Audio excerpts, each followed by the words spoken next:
नमस्कार दोस्तों, आपका मेरे चैनल में फिर से स्वागत है। दोस्तों मैं आशा करता हूं कि आप ठीक होंगे। दोस्तों आज की इस वीडियो में हम जानेंगे एक एंटीबायोटिक दवा के बारे में। जो दो दवाइयों का कॉम्बिनेशन है वह दवाइयां हैं आपकी ऑफ्लॉक्सासिन, दूसरी आपकी ओरेंडाजोल। ऑफ्लॉक्सासिन आपकी एक ब्रॉड स्पेक्ट्रम फ्लुरोक्विनोन एंटीबायोटिक मेडिसिन है। ऑफ्लॉक्सासिन आपकी बैक्टीरियल इन्फेक्शन को ठीक करने में लाई जाती है। ये आपकी ग्राम नेगेटिव और ग्राम पॉजिटिव दोनों ही प्रकार के बैक्टीरिया को किल करने का काम करती है। आपकी ओरेंडाजोल जो है वो आपकी एंटी प्रोटोजोआ यानी आपके प्रोटोजोआ से होने वाले इन्फेक्शन को कम करने का काम करती है।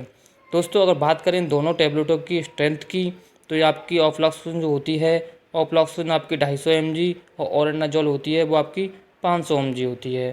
दोस्तों ये दोनों दवाइयों का कॉम्बिनेशन बहुत सारी बीमारियों को ठीक करने का काम करती हैं। जैसे कि हम फाइनली इसकी हम यूजेस को अब जान लेते हैं, इसके यूज़ क्या हैं। दोस्तों इसका यूज जो होता है वो डायरिया में, यानी किसी को दस्त हो जाते हैं, इसमें इसका यूज किया जाता है। डायसेंट्री यानी पेचेस, इन दोनों में इतना अंतर है कि यदि कोई पेशेंट 8 से 10 बार लेटरिन जा रहा है, पानी से उसको दस्त हो गए हैं, तो उसमें हम इसका यूज करते हैं। यूटीआई इन्फेक्शन यानी यूरिनरी ट्रैक्ट इन्फेक्शन में भी हम इसका यूज करते हैं। यदि किसी लेडीज़ को वेजाइनल इन्फेक्शन हो गया है उसमें भी हम इसका यूज करते हैं। डेंटल इन्फेक्शन, यदि किसी पेशेंट को दांतों में दर्द रहता है, खून आता है, सूजन है, इसमें भी हम इसका यूज करते हैं। नेक्स्ट है आपका आई इन्फेक्शन, आँखों में इन्फेक्शन हो जाता है, लालपन रहता है, सूज जाती हैं, खुजली चलती हैं, इसमें भी हम इसका यूज करते हैं।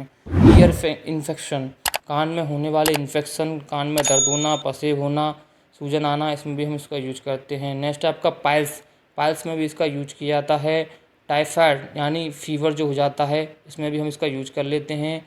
लंग्स इन्फेक्शन, यदि किसी पेशेंट को लंग का इन्फेक्शन है तो इसमें भी हम इसका यूज कर सकते हैं।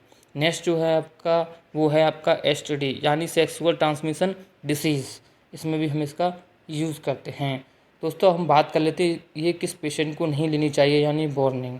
ये आपके मिल्क प्रोडक्ट, जितने भी आपके मिल्क प्रोडक्ट हैं उनके साथ में इसको नहीं लेना चाहिए हमें। नेक्स्ट है आपका एल्कोहलिक पीपल, यदि कोई व्यक्ति दारू पीता है तो उसको ये टैबलेट नहीं लेनी चाहिए, उसके लिए बहुत हार्मफुल हो सकती है।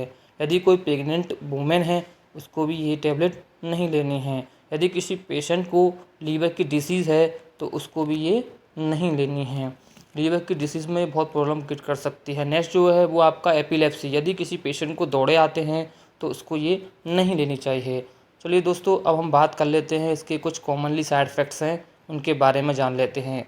दोस्तों इसका पहला जो कॉमनली साइड इफ़ेक्ट्स है वो होता है आपका कॉन्स्टिपेशन यानी कब्ज, किसी पेशेंट को कब्ज हो सकती है वो इस टैबलेट को लेता है। नोज़िया यानी उल्टी सी आएंगी पर उल्टी नहीं आएंगी।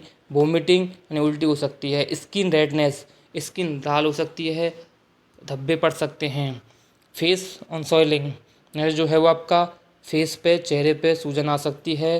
नेक्स्ट एब्डोमिन पेन यानी पेट में दर्द हो सकता है उस पेशेंट के। दोस्तों ये तो हो गए हमारे साइड इफ़ेक्ट्स। अब दोस्तों हम बात कर लेते हैं फाइनली डोज की। डोज क्या रहती है, जैसा कि दोस्तों आपको बता दूं डोज का ये रहता है कि यदि कोई पेशेंट है उसकी एज और बॉडी वेट को कैलकुलेट करके कोई भी मेडिसिन दी जाती है। फिर हम जान लेते हैं तो दोस्तों ये